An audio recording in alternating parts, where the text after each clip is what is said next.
Ernakulam general ആശുപത്രിയിൽ concrete പാളി ഇളകി വീണു. ഫാമിലി പ്ലാനിംഗ് വാർഡിലാണ് കോൺക്രീറ്റ് പാളി ഇളകി വീണത്. അമ്മയും കൈക്കുഞ്ഞും കിടക്കുന്ന കട്ടിലിന് തൊട്ടരികിലേക്കാണ് ഈ കഷ്ണം വന്ന് വീണത്. എന്തായാലും ആർക്കും പരിക്കില്ല എന്നത് ആശ്വാസകരമായ കാര്യമാണ്. റിയ വിവരങ്ങളുമായിട്ട്. റിയ, എപ്പോഴാണ് ഈ അപകടം സംഭവിച്ചത്? എന്തെങ്കിലും നേരത്തെ അപകടകരമായ സ്ഥിതിയിൽ നിൽക്കുന്നതായിരിക്കണം അല്ലേ? ദിവേഷ്, എറണാകുളം ജനറൽ ആശുപത്രിയിൽ ഈ വാർഡുമായി കുട്ടികളെ, അതായത് പ്രസവശേഷം അമ്മയും കുഞ്ഞുമൊക്കെ കിടക്കുന്ന വാർഡ് പുതിയ കെട്ടിടം തുടങ്ങിയിട്ടുണ്ട്. അവിടെ ആളുകൾ കൂടുമ്പോൾ നേരത്തെ ഉണ്ടായിരുന്ന ഈ ദൃശ്യങ്ങളിൽ കാണുന്ന ഫാമിലി പ്ലാനിംഗ് വാർഡിലേക്ക് ആളുകളെ കിടത്താറുണ്ട് എന്നതാണ് സൂപ്രണ്ട് വ്യക്തമാക്കിയത്. ഇവിടെ ഈ രണ്ട് കട്ടിലുകൾക്കിടയിലേക്കാണ് ഈ കോൺക്രീറ്റ് വന്ന് വീണത്. ഒരു കമ്പി കാണുന്ന തരത്തിലാണ് ആ കോൺക്രീറ്റ് മേൽക്കൂരയിൽ നിന്ന് അടർന്ന് താഴേക്ക് വീണത്.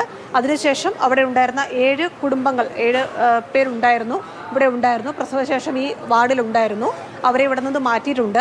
ആർക്കും പരിക്കില്ല, ആശങ്കപ്പെടേണ്ട ഒരു സാഹചര്യമില്ല എന്നതാണ് ജനറൽ ആശുപത്രി സൂപ്രണ്ട് വ്യക്തമാക്കുന്നത്. പക്ഷേ ആരുടെയെങ്കിലും ദേഹത്ത് വീണിരുന്നെങ്കിൽ എന്നൊരു ചോദ്യം കൂടി ഉയർന്നു വരുന്നുണ്ട്. അങ്ങനെ ഒരു ആശങ്ക അവിടെ കിടന്ന ആളുകൾക്കുണ്ടായിരുന്നു. അതുകൊണ്ട് തന്നെയാണ് ഈ സംഭവം നടന്ന ശേഷം അവരെ അവിടെ നിന്ന് വേഗം പുതിയ കെട്ടിടത്തിലേക്ക് തന്നെ മറ്റ് ബെഡുകൾ ഇട്ട് ക്രമീകരിച്ച് മാറ്റുകയും ചെയ്തത്.